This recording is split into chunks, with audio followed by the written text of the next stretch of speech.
Hello, I'm Adam Smith and I am a type 1 diabetic. Today I'm at the beautiful Tottenham Hotspur training ground with AIA for a Rethink Healthy Diabetes special chat with three very special people. Let's go and meet him. First up, a man that needs no introduction. He is a Spurs legend, is Gary Mabbutt. Gary, great to have you alongside us. Thank you very much. Great to be here. Yeah, and alongside you, Andre Hermans, who is an AIA expert. Andre, you're going to be delving deep into the world of diabetes. So again, thank you very much for joining us. Thank you for having me. And alongside him, Panos Markakis, who is, of course, Spurs Nutritionist. Right, I think there's so much to talk about. We've obviously, Gary, we share a lot. We're both type 1 diabetics. Andre, you're a type 2 diabetic. So I think it's probably worth starting with a very basic discussion about what diabetes is and, of course, the difference between those two types. Sure.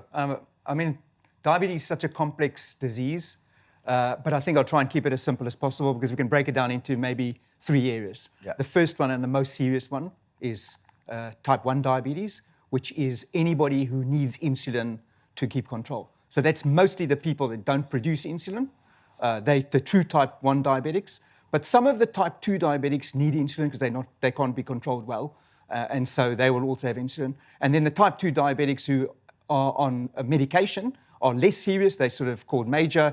And then there's the gestational diabetes, or the people that have diabetes, ladies when they're giving birth and are in gestation period, they become diabetic but then lose it again. And then there's the pre-diabetics, who are people who are susceptible for diabetes and so on. And then there's the healthy people.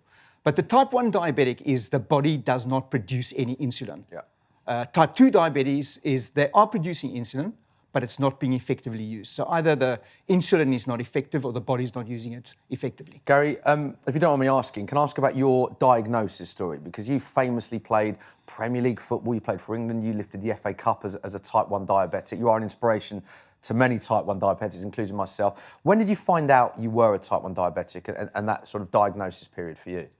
Well, it's great to hear Andre talking about all the different types of diabetes. Of course, obviously I'm very well versed in it now, having been a diabetic now for 45 years. Wow. And I was a professional footballer at Bristol Rovers. I went to grammar school in Bristol, and then after my O-levels, I then went on to an apprenticeship in football. And I was at Bristol Rovers, I was 17 years of age, I was in the first team, and New Year's Day we played away at Leicester. Now, in the few days up to that, just after Christmas, I complained to our physios that, look, I'm not feeling great. I'm drinking a lot, but I'm not feeling great. They said, well, they thought I'd been out like on the booze over Christmas. Yeah, Christmas. Having a few drinks and you're thirsty, and everyone, the other lads come in after a few nights out, they have a few, crack, we need a lot of water today. Yeah. They thought it was to do with that. Yeah. Of course, it wasn't. So I played at Leicester, and I had the worst game I've ever had in professional football. Wow. I felt terrible. My energy low, I was very low, I was lethargic. We lost 3-0. On the way back on the coach, the manager came to me and said, Gary, look, you were terrible today. What's the problem? I said, look, I'm not feeling great. I've mentioned it before. I said, look, when we get back to Bristol, we'll go and see the club doctor. Back to Bristol, saw the club doctor. Within 10 minutes, said, Gary, you're a diabetic. And they said, but Gary, the most important thing we've got to tell you is that you'll never be able to play football again. Wow. They categorically said that you'd never be a footballer again. We spoke to 3 of the top specialists in the world on diabetes and in sport, and said it'd be impossible to manage your condition as a professional sportsman. No one's ever done it from a young age before. We took some more advice, and a gentleman in London I think it was at St Bart's. Yeah. And he said, look, Gary, obviously I heard about the situation, and it's not happened before, but if you're determined, I'm prepared to back you and see what can be done. Because Andre, you're type 2 diabetic, so your diagnosis story, I imagine, is quite different to what Gary and my diagnosis story was. Can you tell us a bit about your story? Yeah, really different. I mean, I was fascinated with Gary's story because it just shows how things have evolved over time and the complexity of the disease. And I think it really epitomizes what people think when they hear about a diabetic. They think exactly your story, how complicated it is, all the testing you have to do, all that kind of stuff. And I think it has a stigma to it, and there's not necessarily a need for the stigma to diabetes. I'm South African. I did my military service. I extended my military service, did 4 years. Obviously, I was not a diabetic, very healthy, very fit. Started getting a pain in my foot. And it got so bad I couldn't walk, and ended up going to the doctor, and the doctor said, you've got gout. Right. And my wife said, you need to stop drinking red wine. Okay. Anyway, it didn't go away. Of course, I stopped drinking red wine, but it didn't go away. And then went back to the doctor, and he did this blood test, and he found my glucose was really sky high.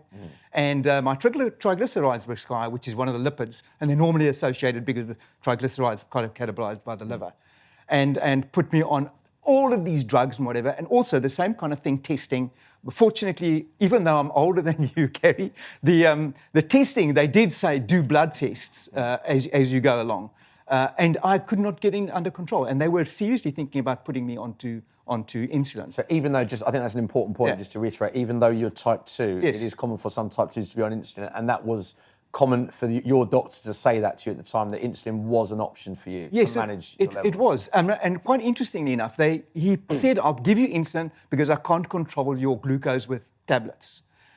As it turns out now, in those days, he could have done an insulin test, which would have said clearly whether you're a diabetic or not a diabetic, because type 1 diabetes don't have insulin, type 2 do have insulin, it's just that they're not using it enough. So he didn't do that, but changed the medication and sort of got it under control. But the control is very iffy. It's a lot to do with your diet, the carbs you eat, if you're drinking alcohol, if you're doing exercise, if you manage your weight, all that kind of stuff is very, very subjective for type 2 compared to type 1.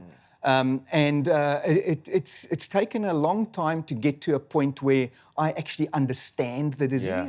And I think it's the understanding, and a lot about the stigma. Don't tell anybody you're diabetic, don't go and check up, all of those kind of things. I think there's a lot of stuff around that. So I think people don't know if they're diabetic, if they have a normal lifestyle. It's the people that have not got a regular lifestyle, that are not managing themselves well, that should really be aware. Because sometimes diabetes is so insidious, you can have everything, and if you're not producing insulin, you'll become a diabetic.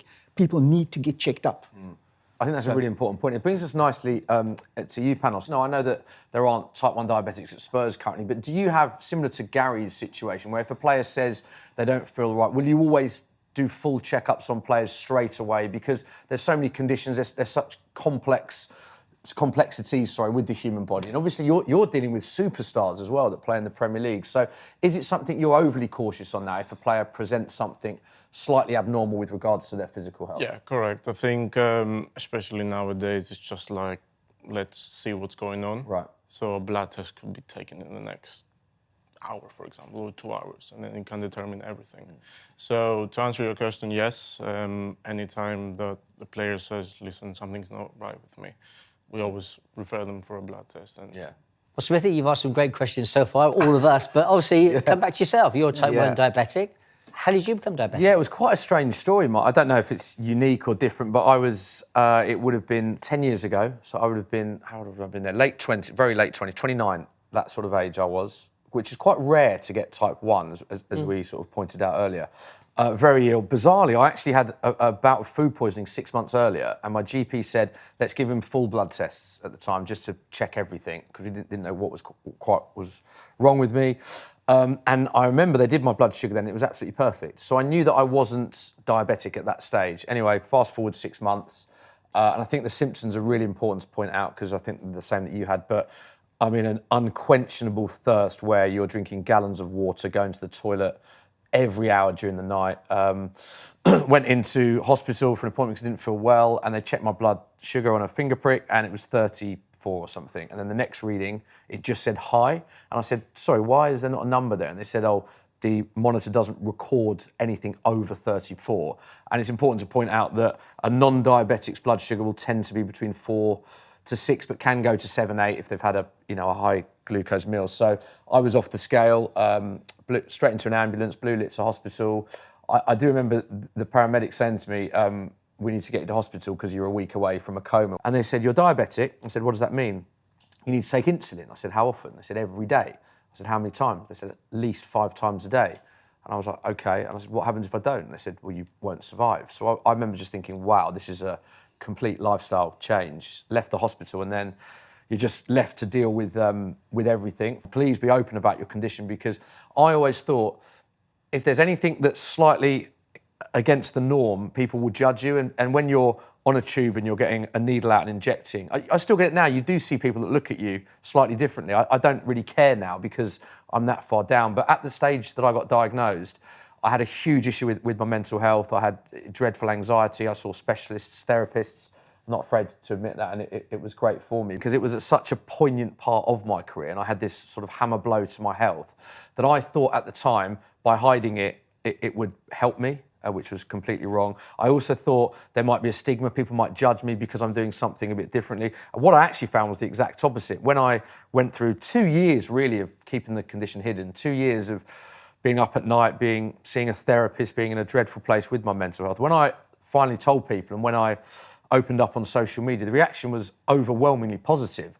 Yeah. And I got so many messages from parents of kids that suffer, and it made me think, wow, it was like a light bulb, probably the biggest light bulb moment I've had in my life, that actually this is something that's actually can be used as a gift, that I want to use my profile to help others going through it. So now I'm the total opposite. At any given moment that I talk about it. I just didn't want it to prevent me achieving anything. If you're diabetic, don't let diabetes lead your life. And I want to just echo what Gary said as well on that. I think it's a really important point you make about it cannot stop you doing what you want to do. In most scenarios, it will not stop you living your dream. And I echo exactly that.